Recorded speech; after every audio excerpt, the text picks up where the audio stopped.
93-year-old veteran bullied by bikers, but what happens when he makes one phone call will leave you speechless.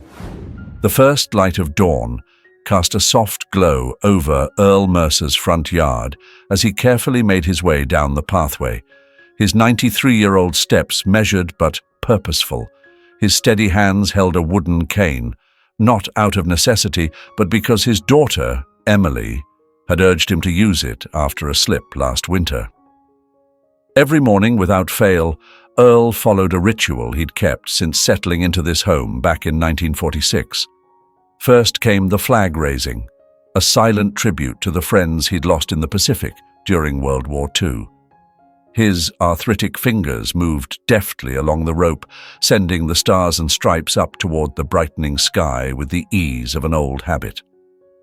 The neighbors had long been accustomed to seeing him out there in his navy cardigan, neatly pressed khakis and shined brown shoes, a habit he held onto from years of military discipline. Few knew that every Sunday evening Earl would polish those shoes, seated in his favorite armchair, memories drifting back to the exacting routines instilled in him almost 8 decades earlier. Today was Tuesday, and like every Tuesday, he'd be tending to his roses. The bushes demanded constant care, a detail that Earl appreciated deeply, giving him purpose since his beloved wife Lillian had passed 5 years prior.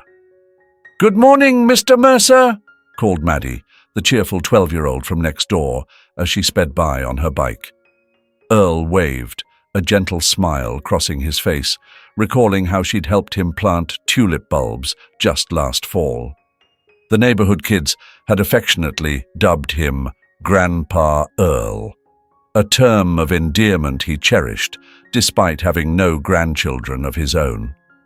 Emily and her husband had never had children, but Earl had found a family within his community. He retrieved his pruning shears and well-loved gardening gloves from the shed, the very same gloves Lillian had gifted him on their 50th anniversary, teasing him that maybe he'd stop scratching up his hands.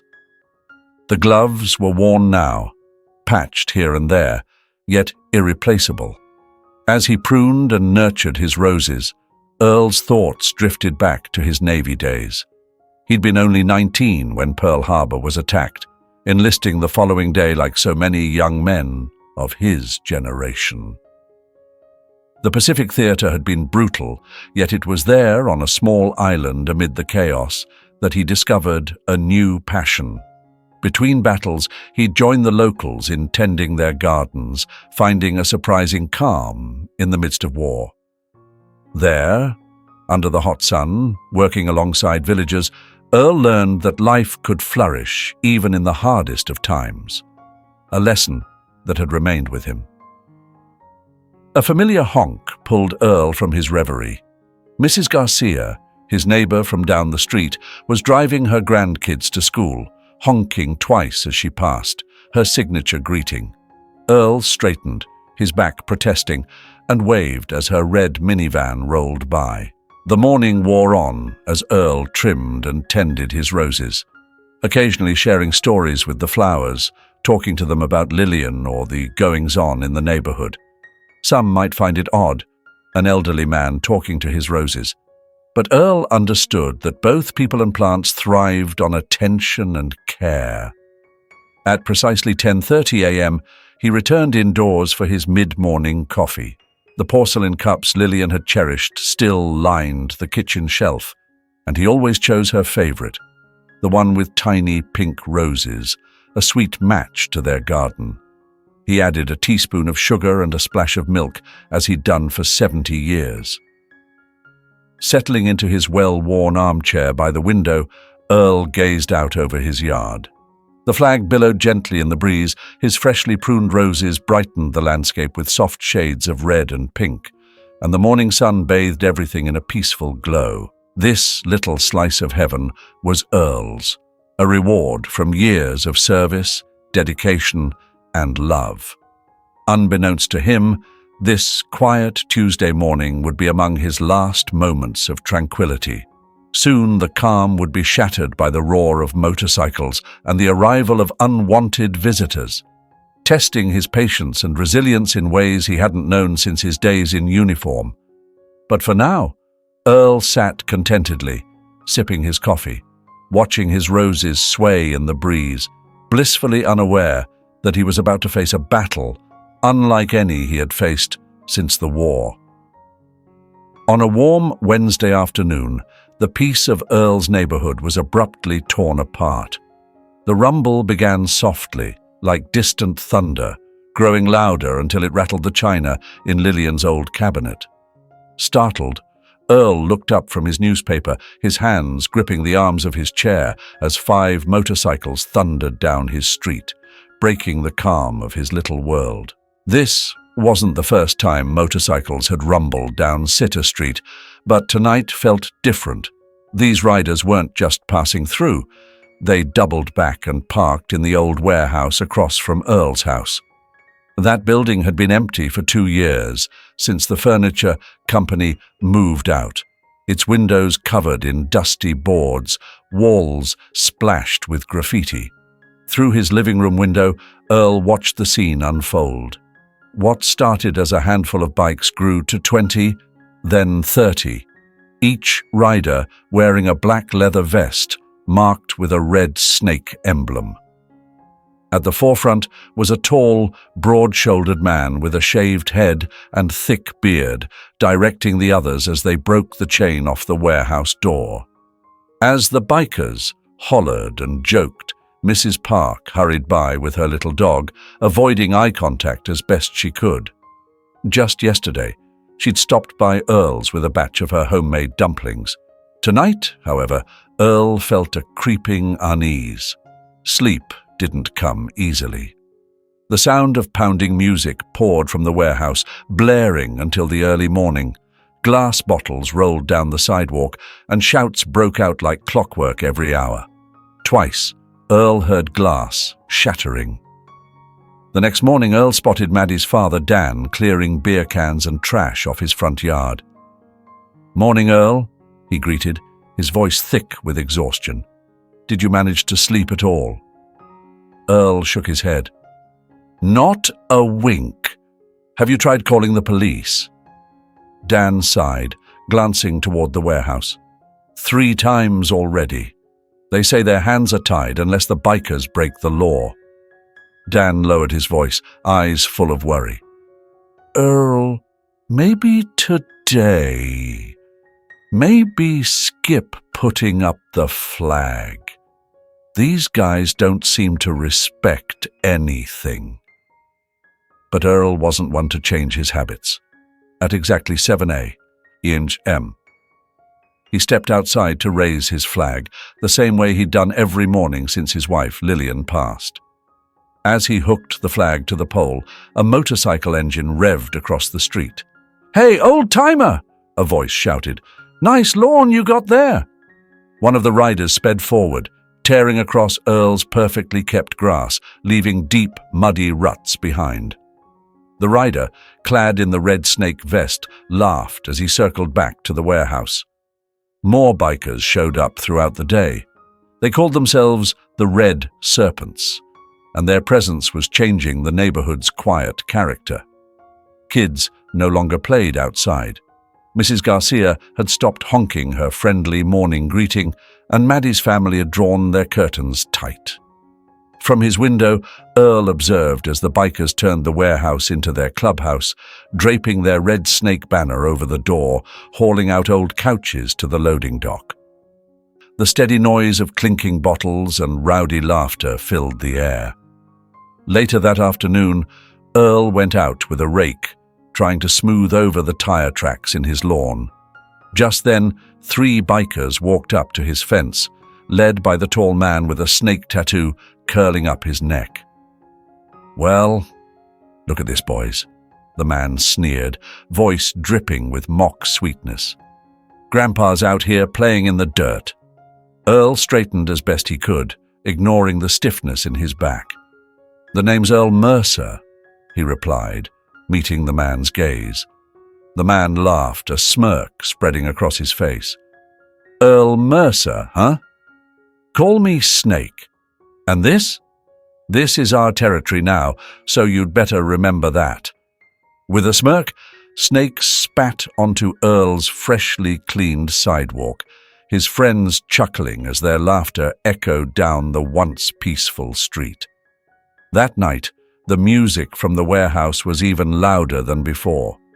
In the darkness of his living room, Earl sat watching the shadows cast across his yard. He thought of Lillian, grateful she wasn't here to see their neighborhood being torn apart. On the wall hung an old photo of him in his Navy uniform from 1943, a reminder of a younger Earl who had stood proudly alongside his fellow sailors. Now, at 93, that same fighting spirit flickered back to life within him. These bikers might see just an old man, but Earl Mercer had faced battles beyond their imagining.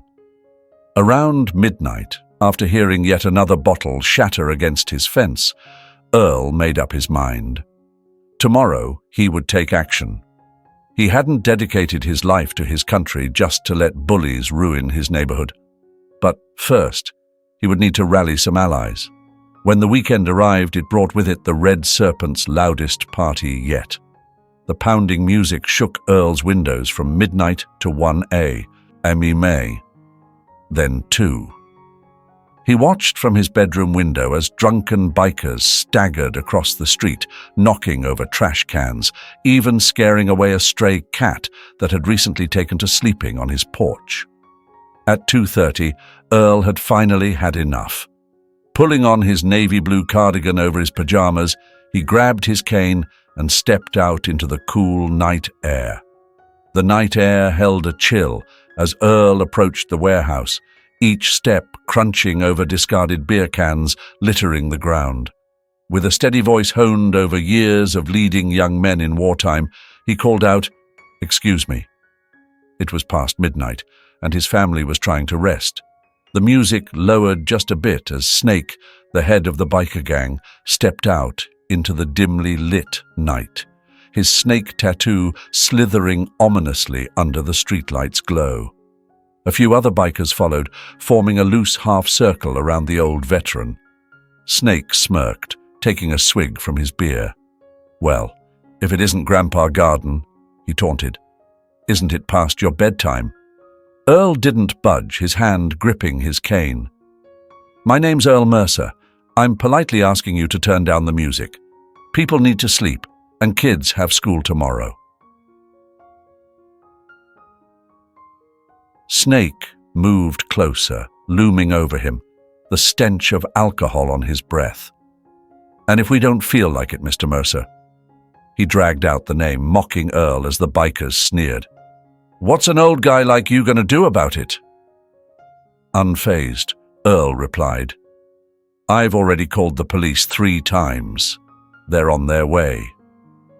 Snake's expression darkened as he threw his beer bottle to the ground, shattering glass at Earl's feet. "You called the cops on us?"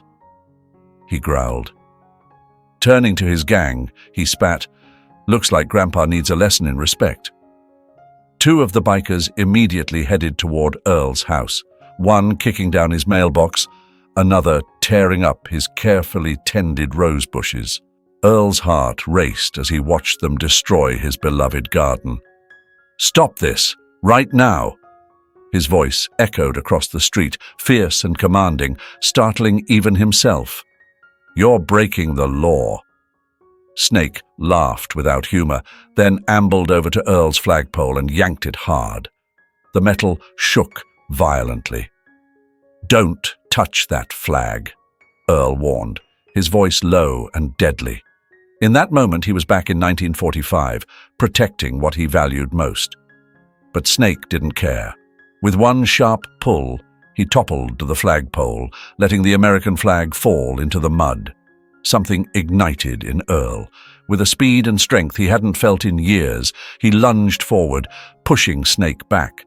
The biker stumbled, caught off guard by the old man's defiance. "Big mistake, old man," Snake hissed, steadying himself. He raised a fist to strike, but before he could swing, the distant wail of police sirens cut through the tension. Spitting on the ground, he muttered, "This isn't over," signaling to his crew before retreating back to the warehouse, leaving the street in disarray. 2 police cars arrived minutes later, and Officer Garcia, Mrs. Garcia's nephew, helped Earl carefully lift the muddied flag. "Mr. Mercer, we'll need you to file a report," he said, eyeing the destroyed garden with a heavy look. "But, sir, these guys are dangerous. You should probably just stay inside next time." Earl folded the flag with trembling hands, his anger a quiet storm inside. "Stay inside," he repeated, voice barely above a whisper. That was the same advice given to those facing down bullies back in 41. And look what it had cost them. After the police left, he sat by the kitchen window until dawn, staring out at the wreckage. His roses were uprooted, his flagpole shattered, his mailbox twisted beyond repair. But the fear in Officer Garcia's eyes disturbed him even more. As the morning light crept in, Earl pulled out his old leather wallet. Tucked behind his ID and a worn photo of his late wife Lillian was a small, faded military card he hadn't touched in decades. Maybe it was time to make a call he'd never thought he'd need to make. These bikers had mistaken him for a helpless old man. But they were about to find out what true brotherhood really meant. In the days that followed, Earl's quiet neighborhood was anything but peaceful. Snake and his gang, the Red Serpents, were seething with vengeance, determined to make Earl's life miserable. The harassment started small. Every morning, he'd find motorcycles parked across his driveway, blocking him in. Calls to the towing company went ignored. The drivers took one look at the Red Serpent's emblem and refused to get involved. Even the local police, when passing by the warehouse, seemed to avert their eyes, subtly slowing down as if reluctant to intervene. On Monday morning, Earl stepped out to find his trash cans overturned, their contents scattered messily across his lawn. Each time he bent to pick up the litter, his back protested in pain. Across the street, 3 bikers idled on their motorcycles, laughing and pointing at him. One called out with a mocking grin, "Need some help, Grandpa? Or maybe you should hire a gardener if you've got the cash." Earl ignored their taunts, focusing on cleaning up. Maddie's father, Dan, had wanted to lend a hand, but Earl spotted Snake watching from his spot by the old warehouse and waved him off. There was no point in risking anyone else's safety. By midweek, the harassment intensified. The bikers introduced a tormenting new game, which they dubbed Ring Around Earl.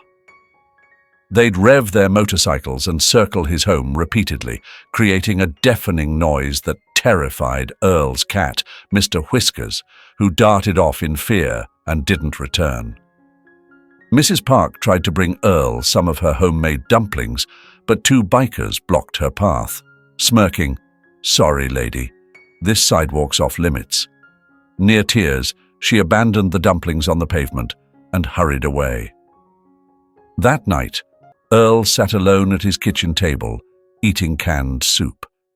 His daughter, Emily, had called earlier, deeply concerned after neighbors informed her of the bikers' troublemaking. "Dad, please come stay with us," she'd pleaded, "at least until things calm down." But Earl declined firmly.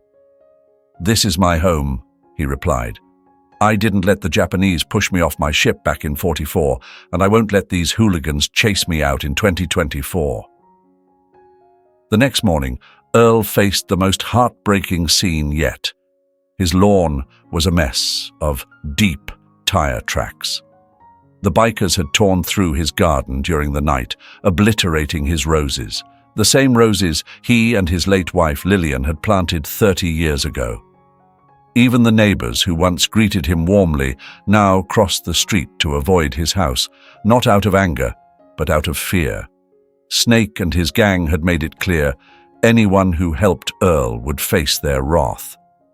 That afternoon, Officer Garcia rolled by once more. "Mr. Mercer," he said quietly through his window, "we can't do much unless someone gets hurt. Maybe it's time to think about moving." Earl looked out over his ravaged yard, taking in the broken flagpole, the ruined garden, and the black tire marks scarring his lawn. Yet something inside him, the same resilience that had carried him through the war, remained unshaken. That evening, Snake made his intentions explicit. He drove up to Earl's porch, his gang at his back, and spray-painted a large red snake on the garage door. Beneath it he scrawled, "No Veets Loid." His gang cheered, high-fiving as though they'd won a great battle. Snake glanced back at Earl, who stood watching through the window. "This is your last warning, old man," he shouted. "Next time, we might not be so gentle." As the bikers revved off, Earl headed to his bedroom. He pulled out a box from the bottom drawer of his dresser. Inside, wrapped in a piece of soft cloth, was his old military ID card, along with a phone number he hadn't used in decades. His hands, steady as steel, dialed the number. Sometimes, he thought, you've got to fight fire with fire. The Red Serpents thought they were tough, but they were about to see what true grit looked like. The next morning, the full extent of the bikers' vandalism was revealed under the sunlight. Earl stood in his driveway, his heart heavy as he looked at the large red snake emblazoned on his garage. Its painted eyes seemed to sneer at him, a taunt that felt painfully personal. Mrs.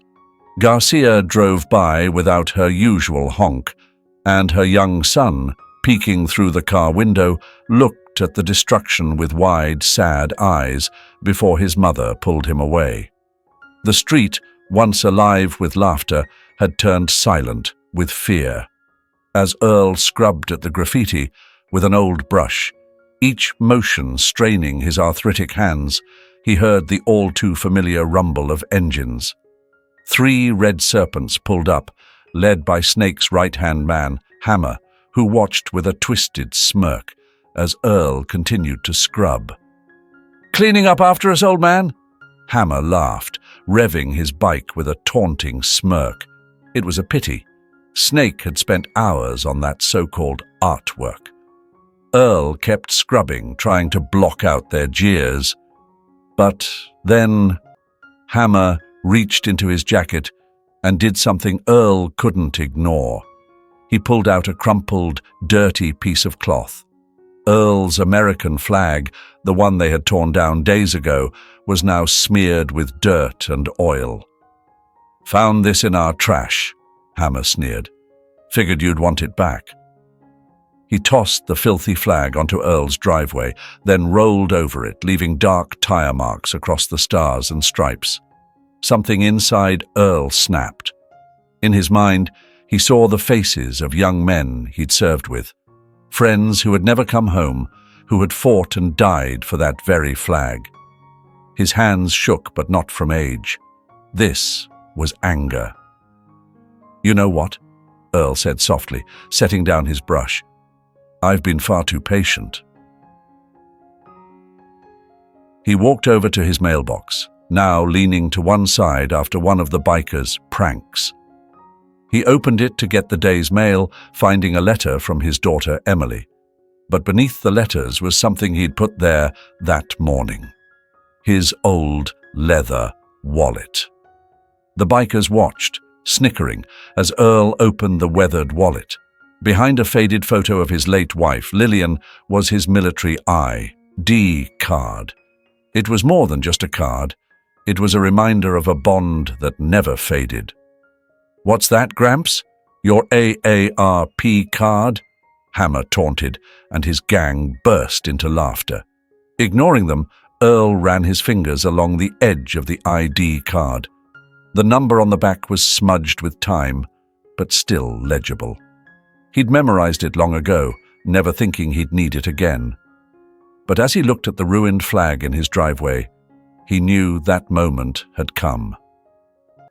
Earl turned and walked into his house. The biker's insults followed him, but for the first time in days they didn't sting.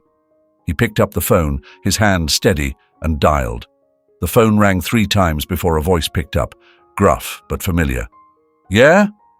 This is Earl Mercer," he said clearly. "Navy, Pacific Theater, 1943-1945. Service number 74921. There was a pause on the other end. Then, "Hold on, sailor." After a moment, another voice came on, deep and commanding.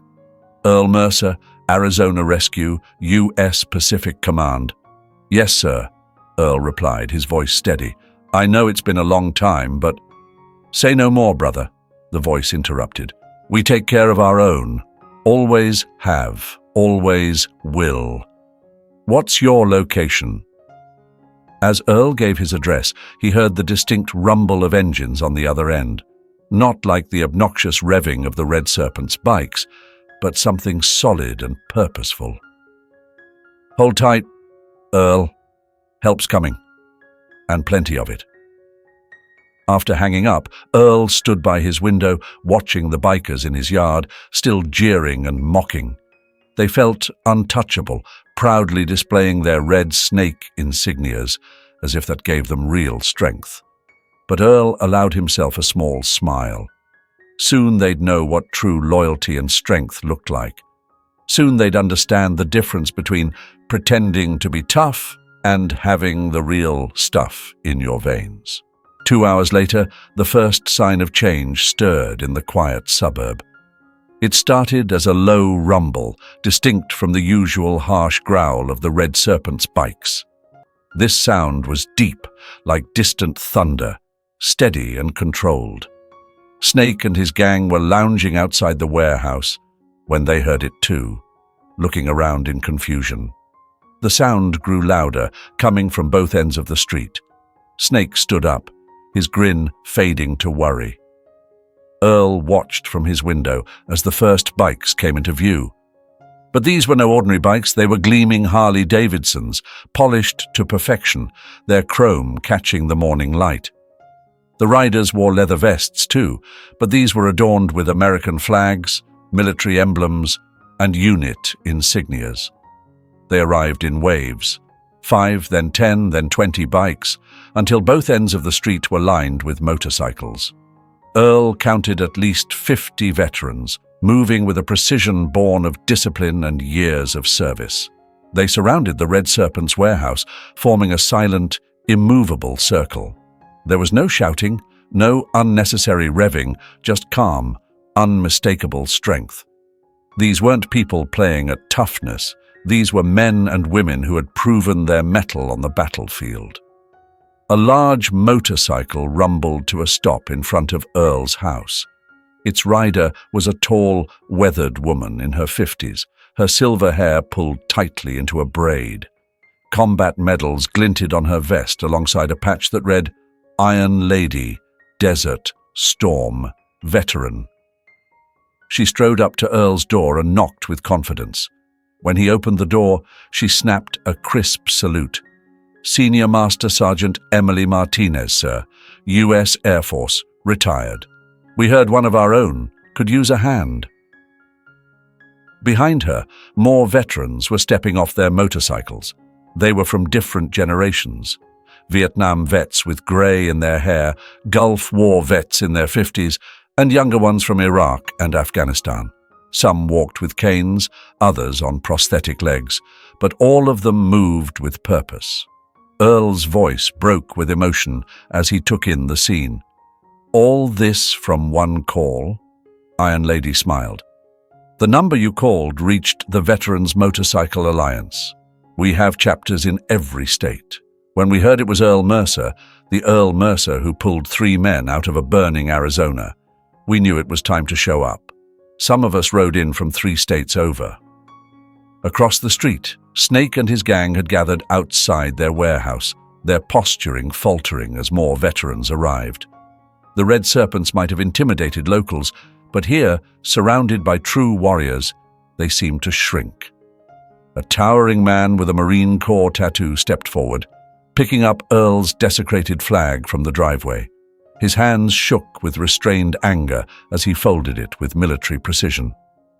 Another veteran pulled a pristine flag from his bike. "Permission to raise the colors, sir?" the Marine asked. Earl, his eyes welling up, nodded. As the new flag rose on the freshly repaired pole, over 50 veterans snapped to attention, saluting. Even neighbors, peeking from their windows, placed hands over their hearts.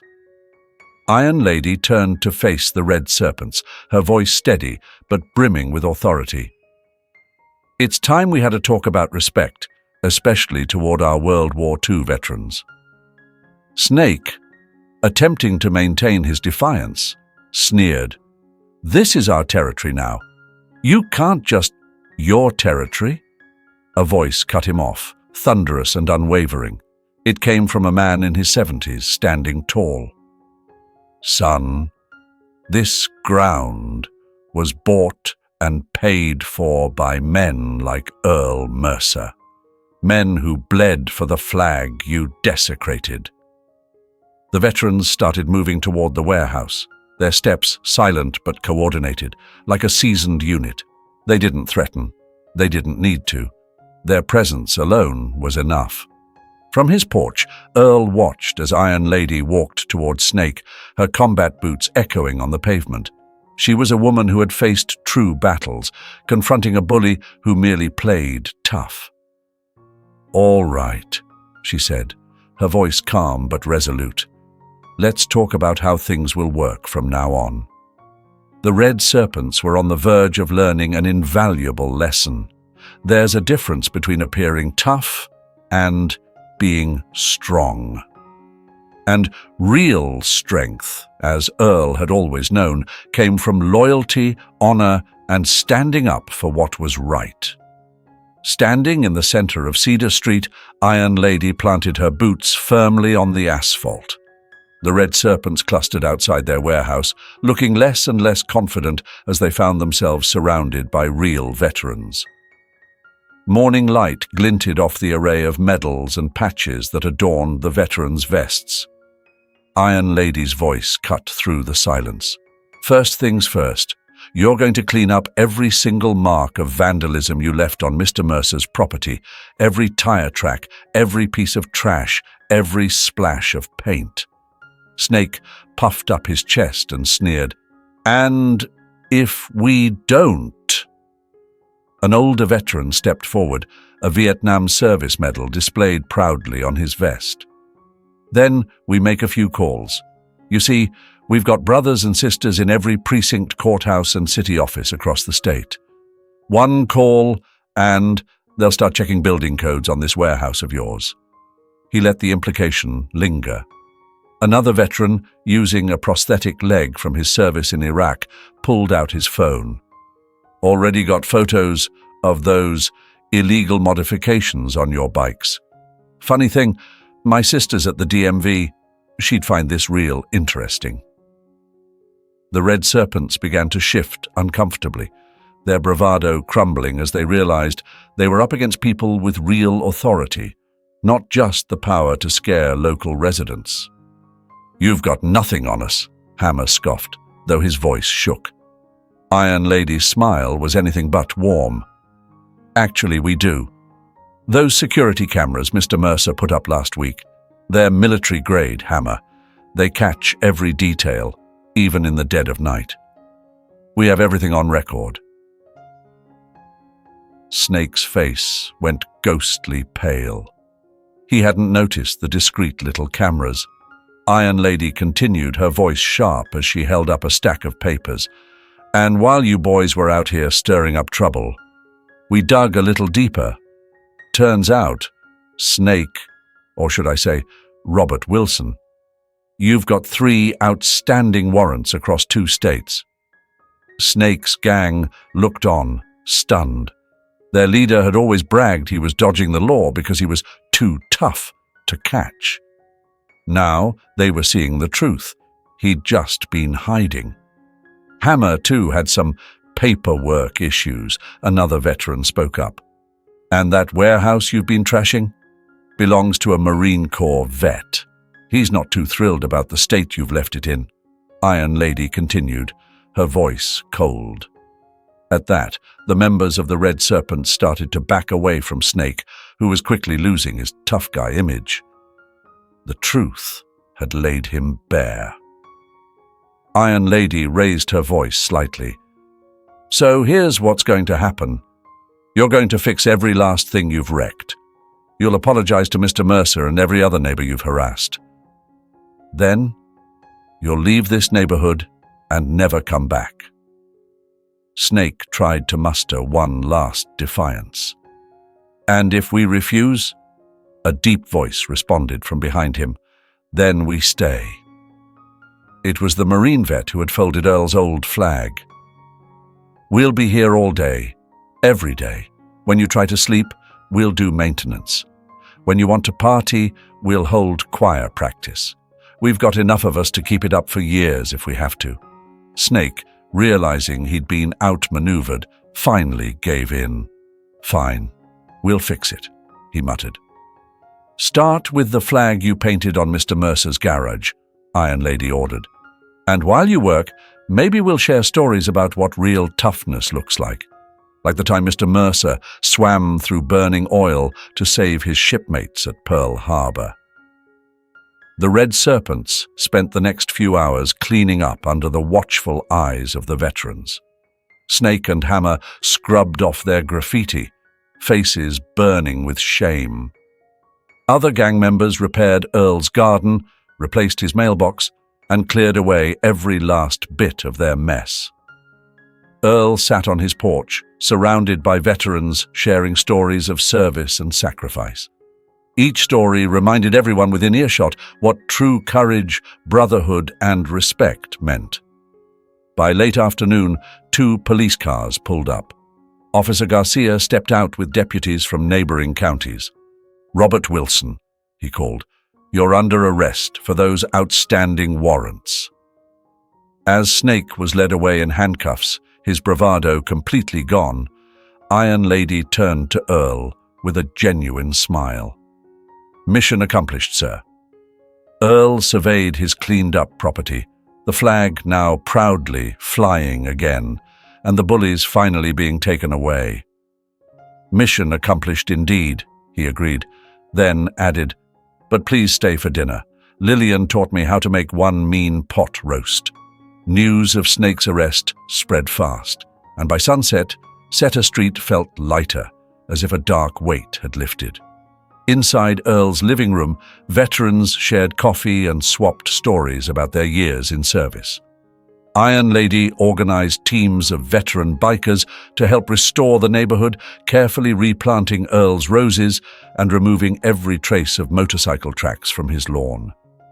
Others cleaned up the Red Serpent's mess at the warehouse. Mr. Mercer! Officer Garcia stepped into the living room with a notebook. We found quite a bit in that warehouse. Stolen motorcycle parts, illegal weapons, and even some drugs. Turns out, Snake and his gang were more than just noisy troublemakers. Most of the remaining Red Serpents, those without serious records, had scattered quickly after Snake's arrest. Without their leader, they'd lost their taste for causing trouble. And what's going to happen to the warehouse? Earl asked, watching through his window as veterans scrubbed graffiti off its walls. Iron Lady simply smiled, reaching into her leather jacket and pulling out a new set of papers. That's the best part, sir, one of the veterans said, leaning forward with a proud smile. The owner, that Marine Corps vet I told you about, wants to donate the warehouse to us, the Veterans Motorcycle Alliance. We're thinking of making it into a community center. The group of veterans exchanged approving nods, and one, a former Army engineer, was already scribbling rough plans on a napkin. We could set up a meeting space for veterans, a workshop to teach kids about motorcycles, maybe even a little museum on the town's military history. Mrs. Park appeared at Earl's door, balancing a large tray piled with dumplings. This time, no one tried to stop her. "These are for everyone," she said with a warm smile. "Thank you all for bringing peace back to our street." Soon, more neighbors joined. Maddie and her dad came over with cold drinks for the veterans working outside, and Mrs. Garcia arrived carrying several trays of homemade tacos. Even Mr. Whiskers, Earl's beloved cat, finally wandered back, rubbing against the legs of tough-looking bikers with a loud purr. "You know what this street needs," Iron Lady said, looking around at the gathering crowd. "A real flag ceremony each morning. Mr. Mercer here shouldn't have to raise the flag alone." The veterans instantly agreed. They decided to make it a daily ritual. Every morning at 7 a.m., veterans in the neighborhood would join Earl for the flag raising, honoring not only military service, but also the values of community, respect, and solidarity. As the day wore on, Earl's daughter Emily arrived, worried after hearing about the police presence and all the commotion. She found her father surrounded by his new friends, happily sharing his famous pot roast recipe with a group of veterans who treated him like a cherished commander. "Dad," she said, pulling him into a hug, "are you okay? I was worried with all the talk of arrests and everything." Earl gave her hand a reassuring pat. "Never better, sweetheart. I was reminded of something I learned back in 45. Sometimes the best family isn't the one you're born with, but the one you find along the way." Outside, the veterans had strung lights across the street, turning the cleanup into a spontaneous block party. Children who had been cooped up indoors for days were now outside, wide-eyed at the gleaming motorcycles, with veterans happily explaining how the bikes worked. Officer Garcia returned with good news. The warehouse is officially clear, and guess what? The City Council held an emergency session and fast-tracked the permits for a Veterans Community Center. With each new announcement, the celebration grew, and neighbors continued to join in. What was once a street gripped by fear and intimidation from the Red Serpents was now alive with laughter, music, and the delicious scent of food. Veterans and residents mingled freely, sharing stories and discussing plans for the community center. As night settled over Cedar Street, Earl stood on his porch, admiring his restored home. His garden was replanted, his flag waved proudly, and more than ever, his neighborhood truly felt like home. But this was a home built on more than bricks. Cedar Street now had a sense of genuine safety, one rooted not in fear, but in the strength and service of its community. Iron Lady joined Earl on the porch. "You know, sir," she said with a smile, "this is just the beginning. Just wait until you see everything we have planned for this community." Earl looked on as the veterans taught kids how to fold the American flag. "I can't wait to see it," he replied. "But first, I think we're going to need a bigger pot of roast. Looks like I've got a lot of new family to feed." 6 months passed since Earl's life-changing phone call.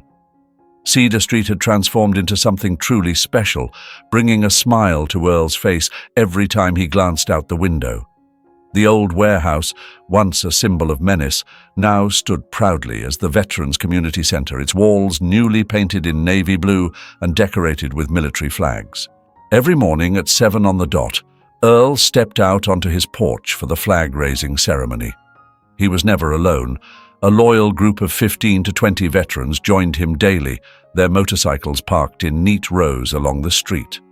Some days, even more veterans arrived, especially when Iron Lady was hosting one of her popular breakfast gatherings. The center had become the beating heart of the neighborhood. Local kids came after school for free motorcycle maintenance lessons taught by veterans, while Mrs. Park held weekly cooking classes, teaching military families her special dumpling recipes. Maddie had even set up her own little area in the center, helping veterans navigate technology from computers to smartphones. This morning was particularly special. Earl stood in his garden, now more beautiful than ever, feeling the warmth of the community he'd helped build.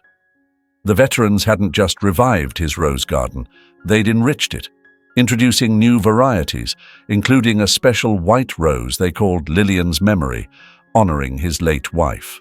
Prepared for the big day, Mr. Mercer looked up as Iron Lady called to him, her voice carrying across the driveway. Dressed in her formal veteran's uniform, medals gleaming under the morning sun, she looked as proud as ever. Today marked the first Cedar Street Veterans Festival, a celebration the entire neighborhood had spent weeks getting ready for. American flags lined the streets, and the smoky aroma of barbecue filled the air. Mrs. Garcia and her family bustled around, cooking up their famous tacos in the newly upgraded community center kitchen. "Born ready, Emily," Earl responded, using Iron Lady's real name with a grin. After months of morning coffee and shared stories, they had formed a genuine friendship. The festival wasn't just a party. It was a testament to how one person's courage could bring an entire community together. People came from all over the state, veterans, families, and even some former Red Serpents who had turned their lives around since Snake's arrest. Earl's daughter, Emily, arrived early, carrying a large photo album. Inside were snapshots chronicling Cedar Street's transformation, from the dark days of the Red Serpents to the hope-filled present. The last picture, taken just yesterday, showed Earl surrounded by laughing kids as he taught them how to handle the American flag with respect. "Dad," Emily said, wrapping her arms around him, "I can't believe how different everything is now. Remember when I begged you to move away?" Earl chuckled. "Sometimes the answer isn't running," he replied. "Sometimes you just have to stay and make that call." By noon, the festival was in full swing. Veterans had ridden in from 5 different states, their motorcycles lined up in a powerful display outside the center. Officer Garcia, now promoted to sergeant, showed up with his entire police department, eager for some free barbecue. Even the mayor joined in, presenting Earl with a key to the city as a tribute to his role in the neighborhood's rebirth. But the biggest surprise came when Iron Lady gathered everyone's attention, leading them toward the center's main wall. Unveiled for the first time was a large mural, a young Earl in his Navy uniform standing tall on the deck of his ship. Beneath it were the words, "Earl Mercer Community Center, where courage meets community." Iron Lady explained to a teary-eyed Earl, "We wanted to rename it after you. This place, this change in the neighborhood, it all started with you. One brave man who refused to be pushed aside, who reminded us all that true strength isn't about intimidation, but about unity." As Earl took in the scene around him, he saw something he'd once thought impossible. Children playing safely in the streets while veterans guided them, teaching them values of respect and integrity. Neighbors laughed together instead of peering out suspiciously from behind locked doors. The familiar roar of motorcycles no longer sent shivers down anyone's spine. It was the welcoming sound of friends arriving, ready to lend a hand. Mr. Whiskers, now the unofficial mascot of the Veterans Center, brushed up against Earl's legs as he stood there, his heart brimming with gratitude. He knelt down to scratch the cat's ears, his eyes misting as he thought of Lillian and how proud she would be of him and the community they had built. "You know, old buddy," he whispered to Mr. Whiskers, "sometimes the best battles aren't fought with fists or guns, but with a phone call at the right moment." And as the festival carried on around him, Earl Mercer, the 93-year-old veteran who had reshaped everything, sat back in his favorite porch chair, surrounded by a new kind of family, a family proving that courage, honor, and brotherhood are timeless. All right, now, just to be clear, this story isn't real. But it does hit home because so many veterans in real life face similar challenges. They've given everything for their country, yet they sometimes return to a world that's moved on without truly acknowledging their sacrifices. Earl's story shines a light on the power of community, resilience, and how one person's courage can inspire a movement.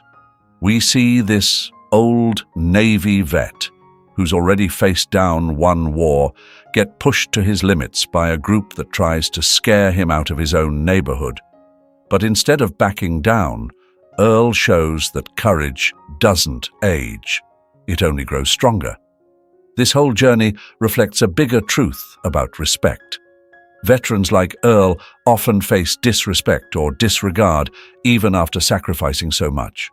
But this story reminds us that community support can make all the difference. At the end of the day, we learn that real strength isn't about power or intimidation. It's about unity, loyalty, and having each other's back. Earl called on his brothers and sisters in service, and they showed up, proving that honor and brotherhood never go out of style. So, what did you think? How did Earl's resilience resonate with you? Have you, or someone you know, faced similar moments of standing up for what's right? Drop your thoughts in the comments. I'd love to hear your take on it. And remember, courage doesn't just belong to those in uniform. It belongs to all of us who stand by our values. Thanks for watching, and see you in the next story.